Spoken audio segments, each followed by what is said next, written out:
Hi, and welcome to Musicians Hangout with your host, Crash Fist Fight, the Booty Pop Moopsie, and Maxine Maxwell from the Maxwells.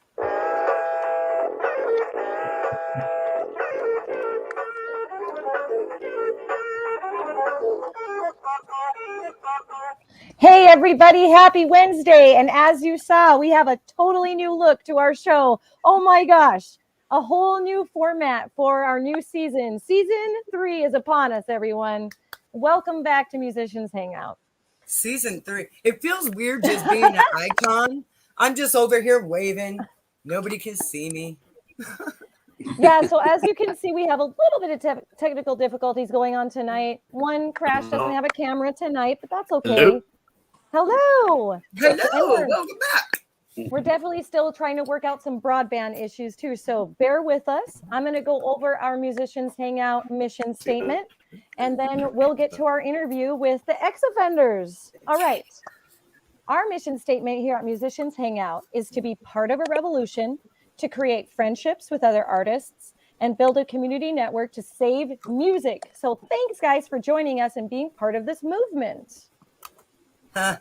Take our time. Yeah. We got our that's right. We've got our ticks here. Oh, yeah. All right. So let's see. We've got the ex-offenders in the house. Hey, guys. Hello. We want to hear Hey, all Maxine. about... Hey, Crash. Hey. Hi. We want to hear all about your project and all about you as individuals. So how exactly did you guys get your name for your band, Ex-Offenders? Well, It it was originally Greg and I were just had been in another band together, and we were kind of jamming around with another drummer before Robbie joined, and we were trying to think of names.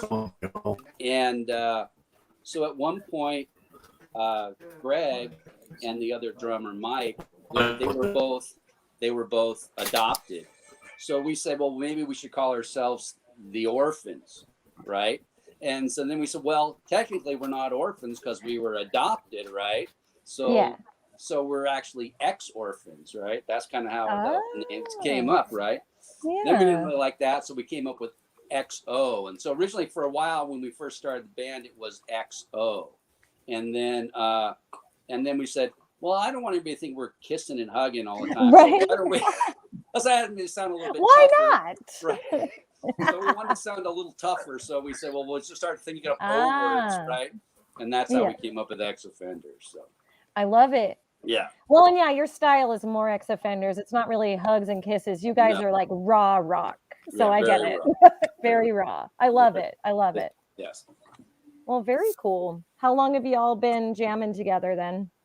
Well, Greg and I originally were in a Greg and I were in another band together, and it was basically a cover band, and we wanted to write some original music and whatnot. And so the other guy that was kind of running the thing really wasn't interested in that, and there were some other scheduling things that wasn't working out. So Greg and I just kind of broke off and started doing our own thing and writing music, and we really didn't know exactly how it was going to be. So that was about 8 years ago that happened, when Greg and I first met in the other band. And then everything's going crazy right now. Robbie's back. That woke us up.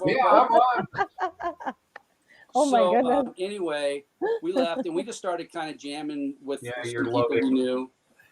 And hang tight. It'll come back on. Hello? Are they all done? It's musical screens going on today. All right. This is part of the hangout. It's troubleshooting too. Sorry. No worries. So Greg and I kind of formed the band. So probably about 6.5 years ago, 7 years ago, and it was wasn't really something we were pursuing. and we were just kind of doing it on the side, and we just started meeting people. And we met a gal who was a keyboard player. We had her for a while, and she left. And then Robbie actually kind of tracked us down. We had some stuff on Facebook, and we had some stuff on Bandmix saying we were putting a band together. And Robbie actually kind of came after us. Hey, I like what you guys posted. You guys looking for a drummer? And we got Robbie involved. And that was, what we say, Rob, 6 years ago? We were just talking about this the other day, wasn't it? 6 years, I think it was, buddy. And anyways, so and then so we've been there ever since. So across the years, we've added a few players. We had another guitar player for a while named James, who moved to Texas, and Dwayne joined us up about 2 years ago. And then after we did our last CD, we started adding a lot of keyboards and started looking for a keyboard player. And I knew Dave through our wives. Dave's wife is actually the mayor of Everett, and they knew each other. My wife, I wouldn't interrupt it. Different like events, and so I'd see him at some of our shows, and we got to talking. And then when we knew that we were talking about looking for a keyboard player after doing this last album to add as a full-time member, Dave was the first guy I thought of, and I called him, and he was right on board. He'd seen us before, liked our music, and commented on it before, and jumped right in, and it's really added a lot to what we're doing. So that's kind of the history of the band. Yeah, that's an awesome story. Yeah. Yeah. Yeah. Thanks for sharing. Very cool. Very cool. Yeah. So are you guys planning on putting an entire album together? Where can we find you online? Well, we have 2 albums. Actually, we have 2 albums out. They're all, you can find them on one. Oh yeah, SoundCloud, right? You're on SoundCloud. Yeah. Well, we're actually on Spotify, Amazon, YouTube. You can find us all. Our first album was called Gasoline and Dynamite, and we put that out about 4 years ago. And then last summer we put out our second one called Sign of the Seven Crows, which I think we actually sent a link for you guys. Yeah, I saw that. Yeah. So you could listen to it. But we're actually started with this kind of break in the action with clubs and whatnot, and shows kind of being on the iffy and a lot of things. There you go. Oh my gosh, I love the artwork and the photo. Greg does all our artwork for us. But yeah, the artwork with the birds thanks, brother. is really cool. Yeah. Sweet. And so but we started writing some new material this last month, and we've actually have 3 or 4 new songs. So we'd like to try to get another one recorded here, maybe summertime. Just depends on how motivated we get to write. Greg and I write in fits. We won't write anything, and then we'll write 3 songs in a week. Like one of our songs on our first album, No Moss, I have a cabin up by Mount Baker. We went up. We wrote a song. We read that song like 15 minutes, Greg. No Moss. Yeah. Yeah. It didn't take long. Awesome. Fast. Yeah, it works that fast. So. Yeah. Same with Broken Spoke. Yeah. Same session. Yeah. Very cool. Man, I dig that you have a cabin up at Mount Baker. That must be really inspirational to go record somewhere like that and write somewhere like that. Yes, it's kind of nice. It was nice. Yeah. Yeah. Greg and I write most of the stuff, but a lot of things that we do, we get the lyrics and the basic structure of the song together, and then we kind of throw it at the band, and everybody kind of adds their own bits and pieces to it, and we never really know what it's going to be until we flesh it out with everybody else. So it's very collaborative what we do. So very cool. That's awesome. Yeah. Well, and how awesome that you can all work together in that sense. I mean, there's many of you, that have your own style, I'm sure, and you all mesh together well, like almost a family, right? Like a band's like a family. Right. Yeah. Your band should be your family. Exactly. Right. Yeah, it should be like that. It should feel that way. I think the one thing that I think with us is because we're all a little older guys, we're all, 50s, early 60s. There's not a lot of ego anymore. Nobody's trying to, right? Everybody just wants to hang out, and nobody's trying to prove anything to anybody. Everybody's comfortable with their roles, and if there is an issue, we can talk it out. You know, I know That's Robbie cool. and I, you know, Robbie and I butted heads before. Greg and I butt heads all the time. You know, but That comes with the territory. Yeah. But you So- work it out, and you talk it through, and because you're better together than you are not together. you know? Right. Yeah. So we have a Yeah. question from the chat room from Sweet. Christina from Ascent.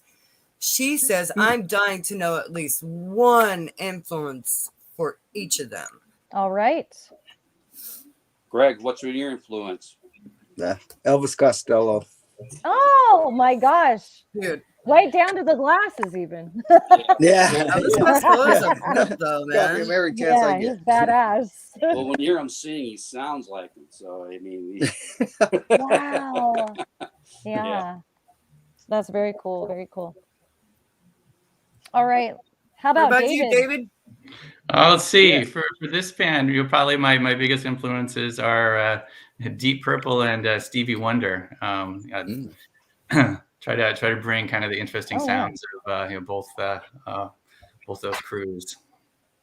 Yeah, those are totally on different spectrums there. That's awesome. It's a good flavor. Good flavor. Heck yeah. Oh, yeah. I guess Chuck. hey, Dwayne, yes. how about you, Dwayne? Next. Me? Yeah. Oh, Dwayne. Yeah. Yeah. Well, Yeah, you. okay. Well, I guess a picture is worth 1,000 words at this point. So Yes. Yes. there you Led go. Zeppelin. Yeah. Yeah. Hell yeah. And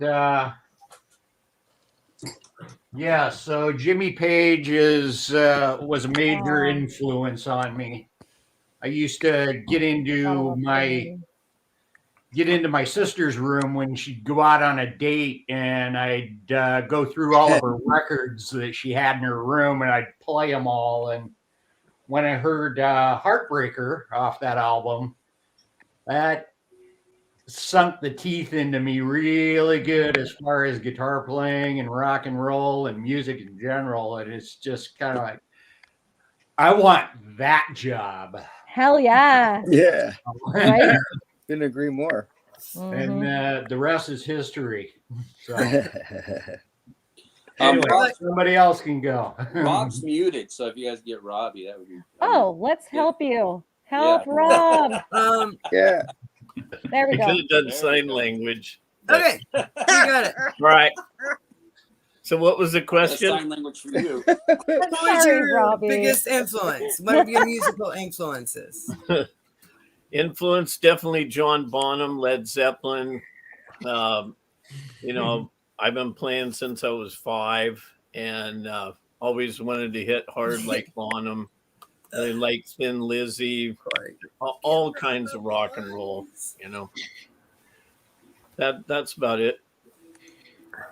You know, a lot of people always compare my drumming to John Bonham's. It's crazy. Yeah, Robbie's thunder. Yeah, I Yeah. stand, I sit next to him, and I just feel that pounding coming behind me. I love it.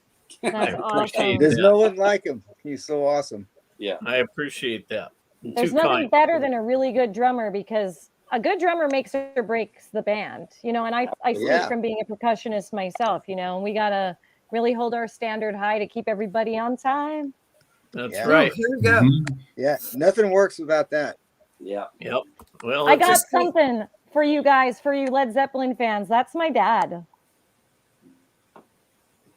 No kidding. Wow. He looks like Robert Plant. Yeah. he sure Yeah. does. Yeah. So Christina is asking, how do you handle creative or personality conflicts in the band? They're inevitable, but can either result in growth or a breakup. So true. We talk Christina. about it. Yeah. Yeah. Communication. I think we all, you know, even like when we're writing stuff, it's like, well, what do you think of that? Or I'll come up with an idea. I'll say, Robbie, hey, how about doing this? And I think we throw things back and forth. You know, I mean, Greg and I, there are times when we're working a song out, and it gets heated, but it's not like it's Yeah. it's anger or anything. It's just like we're both passionate, right? Right. We're trying to make it sound the right way, you know, and That we makes always sense, find yeah. a way to compromise. It's always a way. It's like in the end, we're just trying to. We both realize we're trying to get the right sound and get the right thing. And I think that's how it is with everybody, you know. And I Dave think Dave hasn't been around long enough, so we haven't really.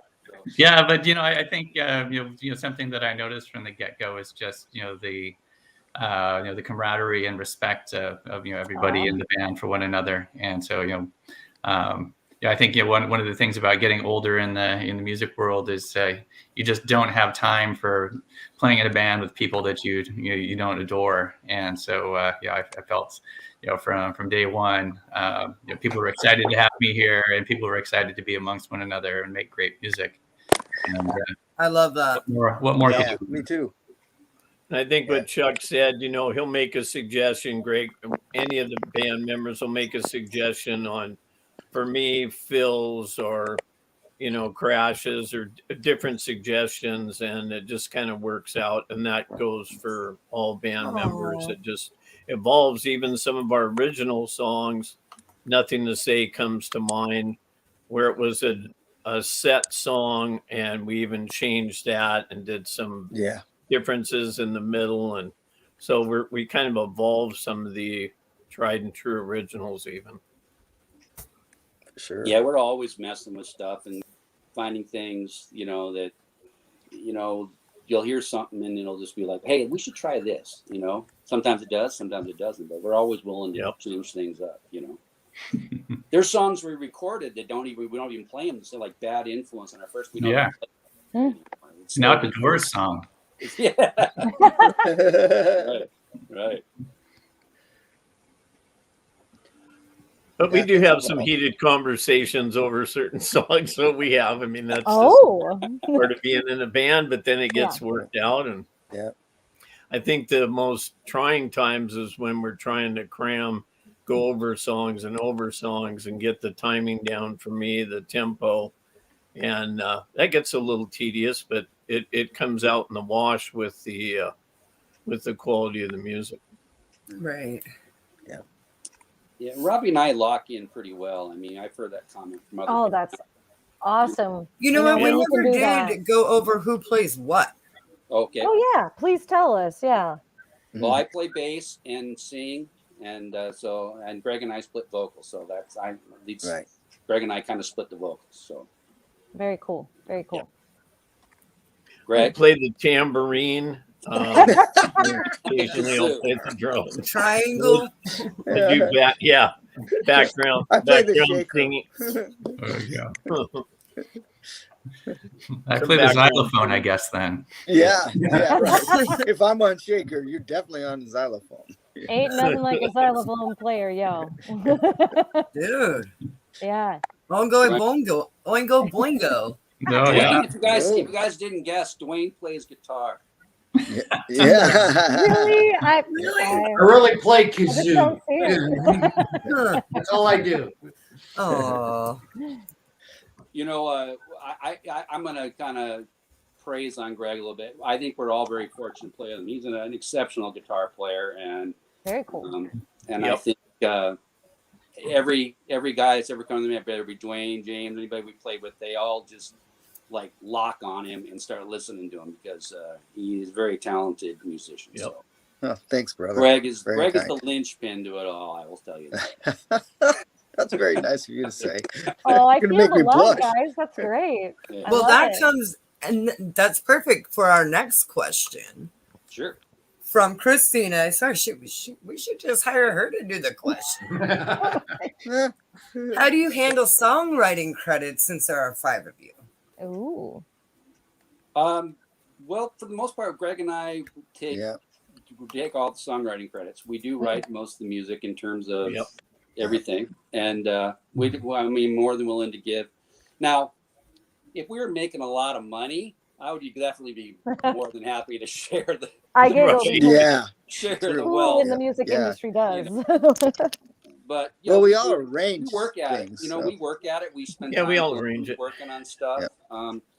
We bring stuff together and we bring it in, and like I said, we when we bring it together, I'd say what 70% ready, Greg.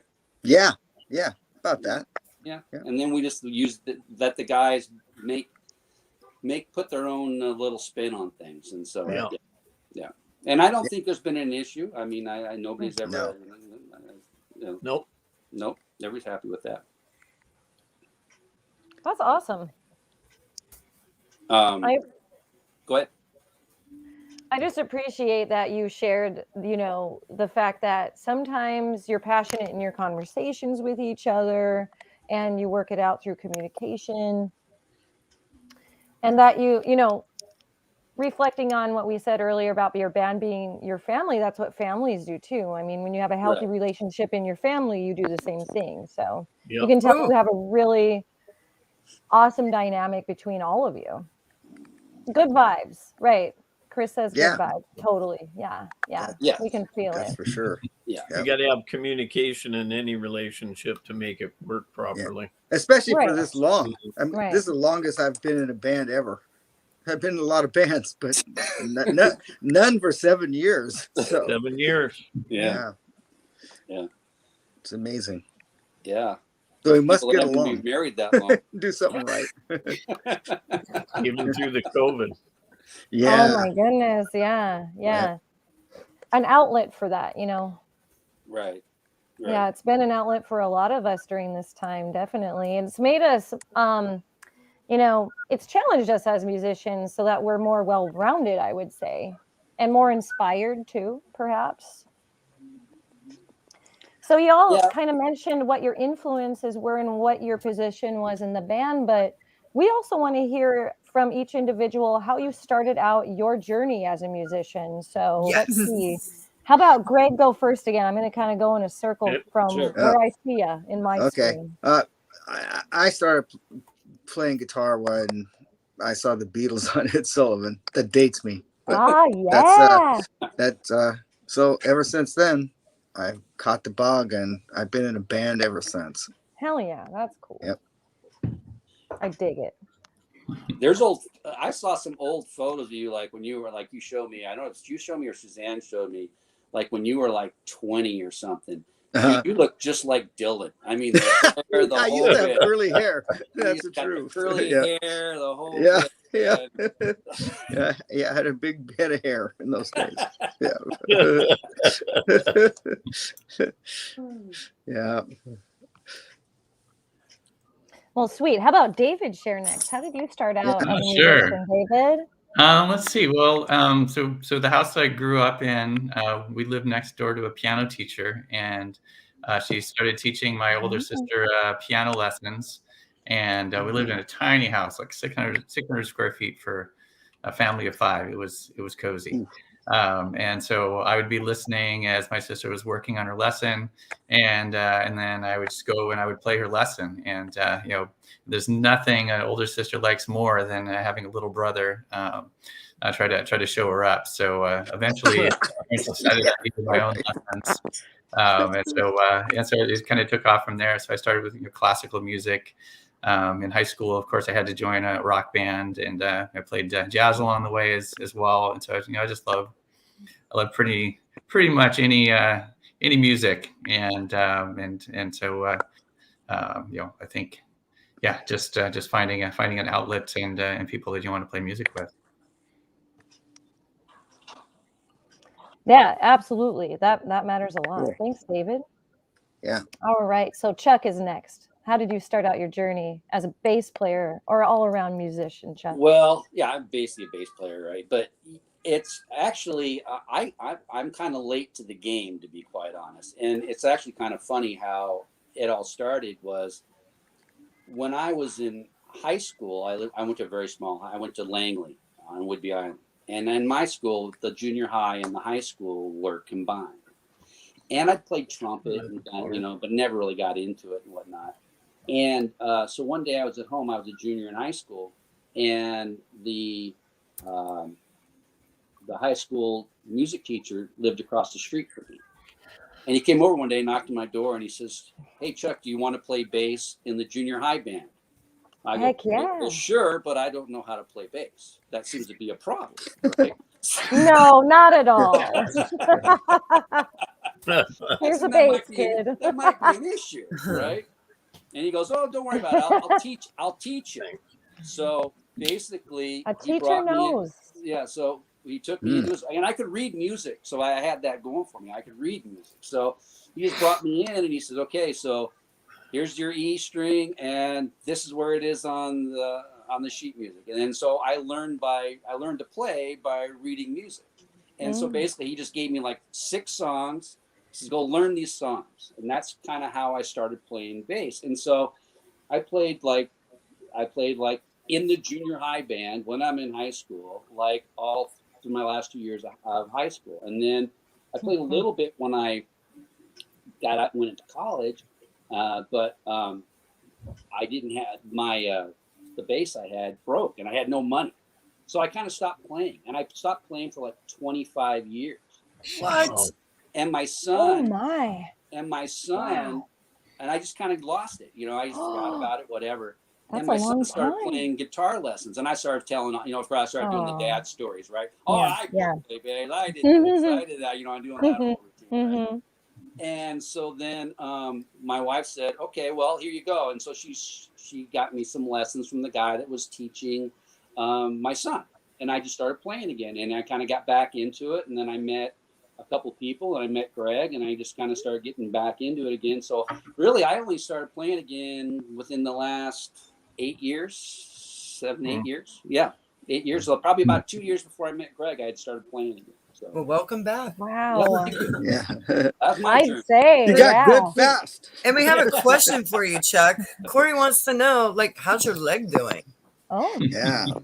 Well, it's still sore, and I'm still rehabbing, but I'm actually walking now, so that's good. I was in a motorcycle accident last summer. Oh my gosh. And I was thrown off my bike going about 60 miles an hour. oh And no. luckily, I was wearing full gear. I was wearing an air vest, and but I ended up breaking my ankle, and it was. And what I was told by the doctors was it's a injury they see in airline pilots when they crash from slamming their feet on the ground like that. So, anyways, I'm still rehabbing, but yeah, I'm not in a cast anymore, and I'm doing great. So, thanks, Corey. Yeah, when he saw me playing, I was sitting on a stool with my leg up. So, Dude, our friend Chris, He's getting his moves he's back. happy you're okay, dude, as we are.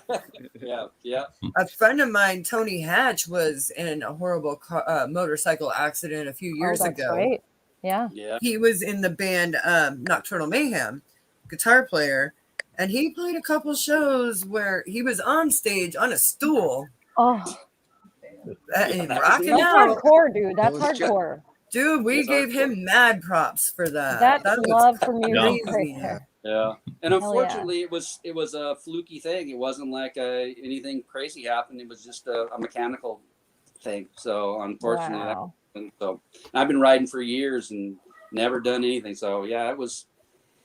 Anyway, I'm good. Ugh. How about Robbie? Good to hear. Yeah, Robbie, how did you start Yeah. your journey as a musician? Well, I started when I was 5. It was kind of a cross between the Beatles and actually the Monkees, even though they didn't play their own I instruments. love the They Monkees. were cool. And I got my first, all I wanted for Christmas was a drum set, one of those Sears Hawaiian drum sets. And my mom passed now. She had a picture of me. 5 minutes later, I'm in tears and there's holes in all the heads. And so I got started, played in junior high band, marching band, pep band, orchestra competition band. I was even in a Dixieland jazz ensemble. We used to tour around to the BWFs and play. And then I started rock band when I was 12 in junior high, 7th grade, and I was kind of quiet kid, didn't say a whole lot. And after we played, we had 3 songs with a smoke machine. Smoke on the Water was one of them. And the next day I gained some popularity, and so I was like, oh, I think I'm going to go for being a rock drummer. So yeah, I played in rock bands all through high school and for the last 22 years. So very cool. Very cool. Nice. All right, Dwayne, last but not least, tell us your story. How'd you get started as a musician? I got started as a musician when, like I showed you the Led Zeppelin album a few minutes ago, when I used to break into my sister's room when she was gone and listen to all of her record albums. She had more than just Zeppelin. She had Creedence and Deep Purple and all the classics, all the classics. And I like your sister. Myself. She sounds cool, right? So, I got the rock and roll bug really big around 1971. I think I was 10 years old at the time. Yes. Yeah. So it wasn't too long after that to where I just would find any way I could to make money, mowing lawns, doing yard work for people so that I could buy my guitar. And it was down at this one pawn shop down in beautiful Des Moines, Washington was where the pawn shop was. And it was all beat up, and I had to restring the whole thing and at least get it playable so that I could just mimic, what I was hearing, because I never learned to actually read music at the time. Oh, it's all by ear? Impressive. Wow. Well, yeah, it's a lot of hard work. It is. Yeah. Oh yeah, it's not. But anyway, that's how I got my initial start in it, and then I kept doing that up until the time I got a paper route with the Seattle Times, when we used to deliver papers to everybody's houses, and then you're loaded. And I got right. What was that? Everything all right in the critics section over there. Peanut gallery. Yeah. So I got my paper route, and I had about 120 houses, which is quite a lot for a young teenage guy to do. And I actually got it enough money to where I was able to order myself an electric guitar out of the Sears and Roebuck catalog. Yes. I love it. Yes. The one with the amp and the guitar case? Oh man, that's cool. No, it wasn't that one. It was the one before that. It was actually a Les Paul copy. Oh. But it was made by Silvertone. Oh, yes. Because Sears sold the Silvertones and Montgomery Ward sold the Airlines. So yeah, right. If you got it out of the Sears catalog, it was a Silvertone. Yeah. So I got a hold of that. Before Amazon, kids, there was Sears catalog. See, exactly. We're reaching back into history here, and it's now awesome. You can get whatever. There used to be the Sears Christmas catalog. I know. Exactly. Yes. Yes. I know. I was telling my kids about that. It was like every Thanksgiving you're waiting nostalgia. for that. Yeah. All year. We had to get wait. this, and you had every page like dog-eared in circles. Yep, you had everything dog-eared. So Corey says that these are just amazing stories and musician tales that never really get heard by an audience above one. Right, they don't. They don't. That's why we have this hangout, so that we can hang out and share stories with and y'all. Corey says to quit showing our age. No way, man. There ain't nothing wrong with age. You only get better with age, right? Especially if you're a musician and you keep to it. Hell yeah, like a fine scotch. Exactly. The more you age, the better it is. True art. Exactly. I was just, it's kind of funny we're talking about this because I just started listening to Dave Grohl's book today. Oh, I love Dave Grohl. He was talking about, and it's the intro, and he's talking about he was at some big event. It was for, I don't remember what it was for now, but they asked him, would you go backstage with all these legends and take pictures with the people that gave a lot of money to this cause? And he said, sure. And so he says he walks in and he sees the one guy, and he didn't identify who they were, but he just said, there's this one guy over on the one side who has teeth that look like chiclets, and he's got the perfect hair and the whole bit. And then he looked at the other guy and he's got the gray, wiry hair and the beard, and he goes, he's like an old car. He goes, that's the guy I want. Yes. Right. So I was The character. Right, Yes. exactly. Yes. I'm not trying to be anything other than I actually am. Oh, I love that. Right. Yeah. Right. Yes, that's a good mantra. Seriously. Yeah. It really hit me. I was like, yeah, I that's true. Yeah. Just be who you are. I love that. Yes. Mhm. Sweet. So, would each of you share the best concert you've ever been to? And I know that's a loaded question. It's really hard. Wow. But what's the best concert you've been to in your lifetime? It's hard not to think of at least three. I know mine. I'll tell you the one that I will always remember, and it always strikes me just All because of the way it was when I saw Dire Straits when they were doing the Brothers in Arms tour. Wow. And Nice. It was the best sound I've ever heard in the concert. It was like you were listening through like you're listening to it through the CD player. I mean, it was so clean. It was like, are they actually playing that? It was that was really cool. But what I always remember about that show, it was a great show. They play a lot of great stuff. But at the end of the show, they were playing, I wish I could remember what the last song was. And they start playing the song, and then they turn on the house lights. And then as they're playing, guys start leaving the stage, and the roadies start coming up and covering up gear. And they're like, pretty soon it's like the keyboard players are gone, the backup singer's gone, the other guitar, and then pretty soon it was just him and the drummer. And the drummer gets up and leaves, and they start taking the drum kit apart. And he's up there just playing by himself guitar, and he stops and he goes, "Good night," and he just turns around and watches. That is cool. Yeah, I know. That was so cool. Over and out.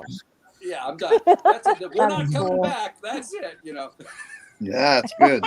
Yeah, that was so cool. That is a good story. Thank you. Oh, goodness. All right. Who else would like to share your favorite concert of all time? I saw Led Zeppelin in 1971 before Stairway to Heaven came out. They just started playing it, and the bill was Led Zeppelin, Yes, and Jethro. Oh my! Wow! Damn, that's a good concert. Top that, right? Woo! Oh, and then we lost it. Yeah. I think my favorite show was kind of the opposite, kind of the antithesis of that. So I was, it was 15 years ago. I was out at South by Southwest, and so what you do at South by Southwest is you're always listening in to figure out where the secret show is going to be. That's not announced. Yeah. And so we got a good lead that the Flaming Lips was going to play at this little tiny club. Ooh. And so we got there for the last two bands, and there's nothing happening. 45 minutes, and then all of a sudden, all these toy instruments are getting delivered to the stage. We're like, oh my god, it's going to happen! And so it was, the Flaming Lips. They were pretty much at their prime there, and playing a club where there was 30 people in the audience. That was all I could say. Shit! And, oh my gosh, what a special memory! And so they're just excited to play a small show where they could see people in the eyes, and so it's like you always feel for kind of these stadium bands that they never get to see their audience anymore, and so the Flaming Lips gang we're just so excited to just play a tiny venue. That's wonderful. Yeah, it's a lot more intimate to be in a smaller venue, definitely. Mm-hmm. Absolutely. I would say mine was early 70s. Humble Pie was one of my favorites at the time, and we got front row seats at the Paramount. Ooh. And stood the entire concert. Steve Elliott and those guys just rocked our world. And the other one would be, for me, was a Battle of the Bands. Our band was from Monroe, and it was down at Seattle Science Center at the Outdoor Amphitheater. We got up and we did a great set, and I was like, we're going to win the $500 or whatever it was. And then the Heart Sisters came on as the last act and stole the show. So that was great. Wow, what a crazy story. Good concert to be at. Well, at least you got beat by somebody good like that, right? Yeah, that sounds fun. Hella fun. Yeah. All right, Dwayne, what was your favorite concert? There's so many of them, and I they're knew you all were having a hard time thinking. I so many different know. because every band is different in its own regard. They all have their own personality, so it's really tough to pick. I think I would have to say, because I've seen Clapton, Beck, I've seen Led Zeppelin, I've seen Jimmy Page solo, I've seen Van Halen, I've seen Foreigner, I've seen Richie Blackmore's Rainbow. There's just a whole myriad of them. Nice. The only one that really stands out in my mind is in the early 1990s, about 95, Keith Richards came to town with the Ooh. Expensive Winos. Yeah, I saw that one. And when he was doing that show at the That would be pretty cool. I love Keith Richards. He's such That a was a cool such show. a gas man. he Yeah. just everything about him goes right into the music. Mm-hmm. Yeah. He just lives and breathes it, and A very interesting then soul, that one. Yes. all the musicians that he had with him on that night. Of course, he had Waddy Wachella and guitar, and the Neville Brothers, and Steve Jordan probably playing drums. Steve Jordan was there. Well, who Yeah. wouldn't play with Keith And- Richards? If he Right, called yeah. me up, I'd be like, okay. That's Yeah. the only one that Sorry, stands guys. out in my life at the moment. That's what I got for you. Wow. So Wow, a plethora of really awesome bands, you guys. You've seen some really, really cool music in your day. Thanks for sharing. Oh my goodness. You've topped mine, yeah. I think. I really do you think just got to you've topped soak mine. up the influence of it all and go, yeah. Yeah. So Oh goodness. Definitely, Yes. definitely. All right. So what are your goals for the future as a band? What are some of the things you want to accomplish, let's say in the next year? more music. Yeah. Record Well, another record. I think that's the big thing. Everybody wants to get out and play more, but of course, that's that's been a tough one. It has. It's been challenging. It's been challenging. Mhm. I know that Greg and I have been talking about we'd like to record something again. We've been talking about doing something like that, and that's on our radar. Yeah. But it's hard. You can't really get a rhythm going. You usually get when you're playing shows on a regular basis, you kind of get a rhythm, right? It's like a Kinda get this routine. rhythm. You're Yeah. into this rhythm of how things go, and we haven't been in a rhythm. It's kind of like we feel like you're kind of stopping and starting a lot, But I really admire all the guys. We've, even with what we've been through, that we've all hung together, and we've all been in agreement with the decisions we've made when we said, "Hey, let's take a break and let's go." Everybody's been supportive of each other, and I think in the end, I was telling the guys the other day. We at practice. I was thinking about it on the way in, and I just said, I just want to say to you guys, I don't know how much longer we'll do this, and I don't know how much longer we're going to go on for, but I love you guys, and I will remember this for the rest of my life. What we've done together, and I hope we can keep it going longer. But I'm just very grateful for what we have and what we've had together. So yeah, same here. Ditto. Yeah, that is awesome. That is great. Yeah. What else can you have but gratitude toward each other through, the thick and thin that we are going through, as individuals and with the whole world right now. So that's a beautiful thing to just focus on. Definitely. Absolutely. All right. So we have about 15 minutes left of airtime, and we like to ask all of our guests to share what advice you have for other musicians. Wow. I would say, if I had to say, it's a practice ethic. We're religious about, other than the COVID breaks, practicing twice a week, 1.5 to 2 hours each session, and we don't deviate from that. A lot of bands don't do that, and you can't keep your skill set up. You can't keep your tightness up unless you do that. That would be my advice. It's true. Yeah. Solid advice. Thanks. You can only practice so much at home. I would advise to study your instrument and practice on a routine every day for at least, an hour or two. If you do it every day, you wind up getting better. Agreed. That'd be my own advice. Just keep at it day after day. Solid advice. Thank you. Yeah. Sure. Let's see. How about David? What's your advice for other musicians? Oh, listen to lots of music. Listen to Spotify. Spotify will take you on a music journey over the course of days and weeks. Listen to live music, and just figure out what are the things that you like, that you could adapt into what you're playing, and what are things that you like and you would never do yourself, and that's fun too. But just listen. There's so much good music and great musicians out there, so heck yeah, take advantage. Absolutely. Yeah, good one. I appreciate that you said the live music. You never know what you're going to go out and find and be inspired by just in the local music scenes. Well, and it's even, we talk about this a lot of time, it's the amount of places to play anymore compared to what you used to have, and just finding gigs, it used to be so easy. Now it's work to get shows and play, it's work. You got to be at it all the time. Not like it used to be. So. Right. It's not like it used to be. No. And I haven't been around that long, and I haven't been doing it as long as these guys have, but I've heard enough to know that's the case. Well, you have and you haven't. You have that break. Right. But I get what you mean. Yeah. Awesome. Thanks for sharing. How about Dwayne? What's your advice for other musicians?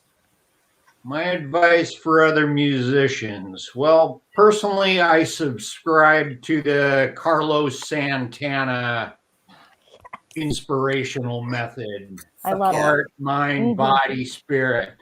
And don't let anybody keep you from following your passion. Right. It can be hard out there in this world. Sometimes people try to squash you. Yeah. And don't let anybody discourage you from that. Hell yeah. Get in, find your voice, and play what's inside you, and get it all out through the music. I love that. Play from the heart and the soul. Yes. Absolutely. Don't let anybody stifle you from that. Go practice. Hell yeah. Or practice. Right. Thanks, guys. Solid advice from all of you. Thank you so much. Absolutely. So we do have a question, though. Oh, we do. Great. We Hold do. up. Thanks, friend. So, good question. When MTV actually played music videos, which videos were your favorite? Oh, wow. Oh. Wow. Gosh, I think we play more music videos now than MTV. Oh. It's our music montages, everybody. I love the Sledgehammer video. That was one of my go-tos. Oh, what was that, David? Sorry, the Sledgehammer, the Gabriel Sledgehammer video. That was that's a good one. That's my favorite. Yep. I thought that was awesome. The clay thing. Cool. Yeah. That was a good one. Yeah.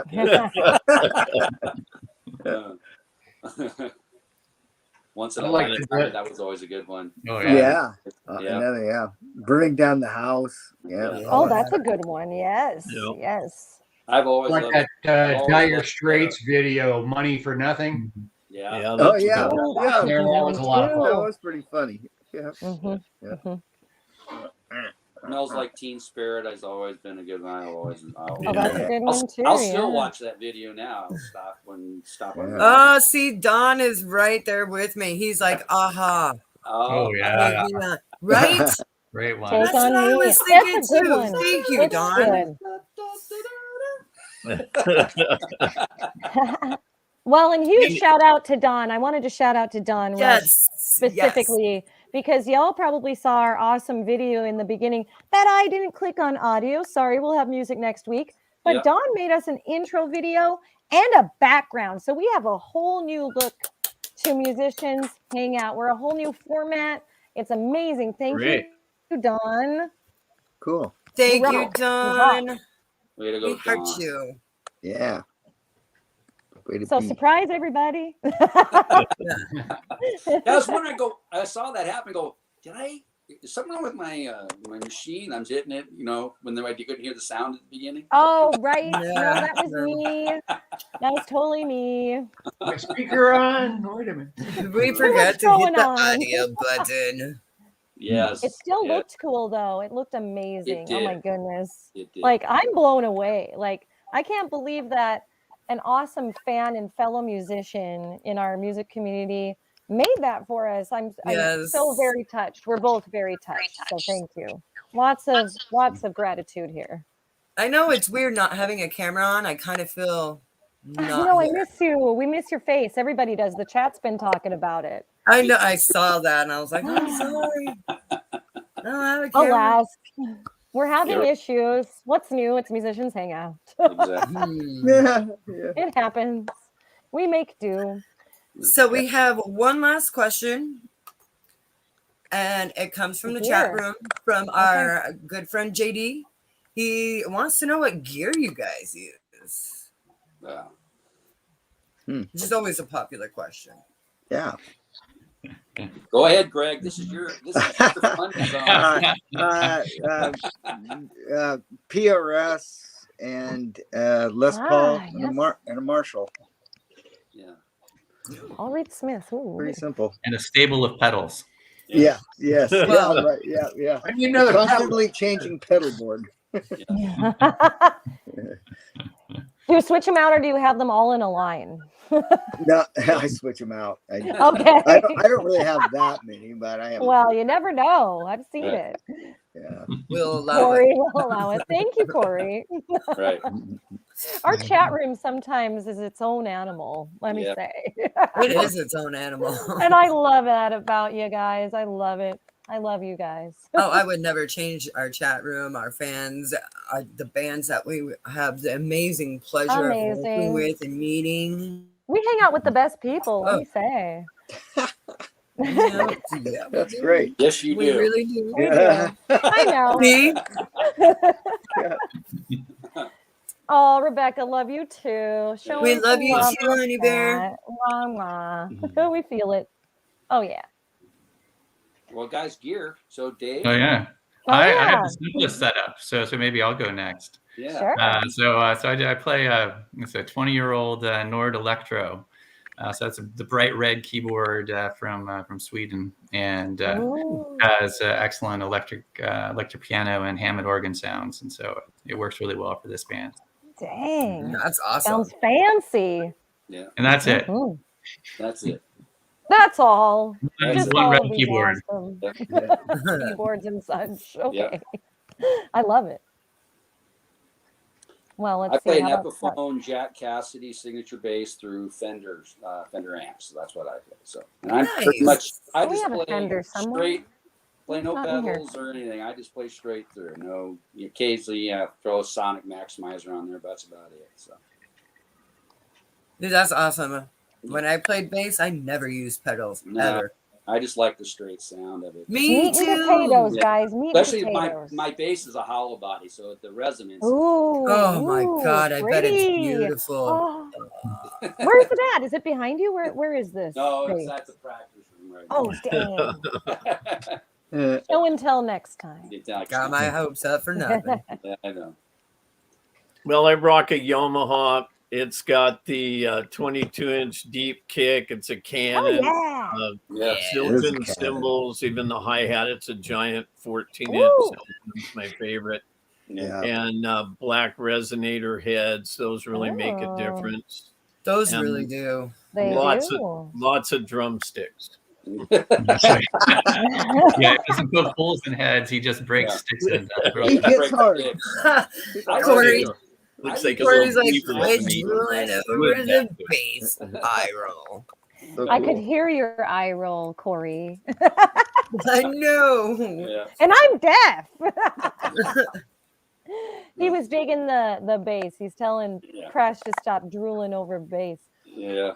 I'm drooling over your heads though, Robbie. I appreciate that. And I was going to say, if you use wood sticks, I saw a really cool craft someone put together online. I'm part of all sorts of drumming groups on Facebook, and they took all of their broken sticks and made them into a log cabin birdhouse. And I thought that was really cool. Wow. Yeah, we've kind Really of decorated. We've decorated a lot of planters with my old sticks. Yes! Yeah, I use some too. I save all of mine too. Yeah. And I don't usually use wood sticks. So, yeah. I do, and I go through a ton of them. I don't save them because I go through a ton of them. Ah. Yeah.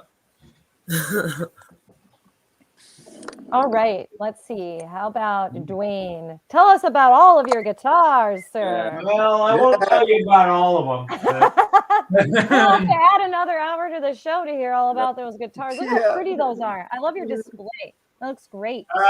Typically when I play live, I bring the Telecaster, the Strat, and Les Paul with me, so that I can get the differences in the sounds from one song to the next. We've got quite a wide variety of genres to our music that we play, so I like to give it the best possible sound that I possibly can live and make it more conducive to what's on the CD. That way, when hears it, they'll recognize it, and definitely like sound exactly how you would either when you record or live. I get that. Well, maybe not exactly, but as close as I can get. So. You got to try harder. No, I'm just kidding. I'm kidding. I'm a drummer trying to through speak this amp when we're Through live. Pardon me? Through the Marsha? Yeah, Marsha. Sometimes I'll take Jan or Cindy with me if the really small and I need to. Yes, those are the names of the guitars now. Those are the names of the amplifiers. Those are the amps. Marsha, Jan, and Cindy. Gotcha. Okay. I had to catch up a little bit there. So Marsha speaks for herself, and then Jan is the Fender twin that I have that has all the mid-range girth. That's why she's in the middle. And then the Vox AC30 has got all the sparkly high ends. So that's Cindy. So our good friend Corey, he says, so much fun tonight. Great job, musicians hanging out. Thank you, ex-offenders, for sharing your stories. Top 5 now. Hey, keep going, Corey, with 21 Day Coma. I know you're doing that. Yes. Oh, we love 21 Day Coma. We love those guys. Oh, yeah. Love. Get out there and get it done, buddy. Absolutely. All right, everybody. So we're getting ready to sign out for tonight. Go ahead and tell our guests where they can find you and follow you. Excuse me? I'm sorry. That's Dee's department. That's my department. Well, you can catch us on Facebook. We've got a page. Just type in XO and then Fender. We're all XO over. Fender, all one word. Find our music everywhere. It's on Spotify. We're on Prime. We're on YouTube. Amazon. You can find it anywhere. So you can find us anywhere. So. And we've got a page on Instagram. We've got our website out there. You can get to our website from our Facebook page, and we post a lot of stuff on Facebook. It's just so easy to do. Yep. Excellent. Boom. We put our events on our gig events out there. So we've got a couple of coming up. Well, we've got one on March 18th and one on April 2nd. And we're at Slim's on the 18th, and Slim's on Shams. I love that place. Hidden Door. And Slim's on the 18th, and we're playing Hidden Door on the 2nd. Yeah. Nice. Well, that'll be fun. Getting out there. Love it. Love it. Well, have a Come on good out. time, Say guys. hi. Yeah. Will do. Yes. Hell yeah. Well, thank you, host. Thank we you for having appreciate us. being It was a lot on of fun. here. Oh, thank you guys you. so much for being on. Yeah. Yes. We've had a great time tonight. And keep us posted on anything you want to, have us help you promote. So send it over and we'll get it out there for you. Well, thank you so Great. much. Good offer. We'll send Thanks. you everything then. Yeah. We'll just flood your inbox. Yeah. Bring it. We're see. serious. We want to help you. So yeah. Yes. And the musicians hang out. Stay connected. Definitely. Definitely. Thank you. Thank Very you. nice. Thanks so Thank much. you. All All right, right, Maxine. everyone. So You wanna I will take take us us out. Absolutely.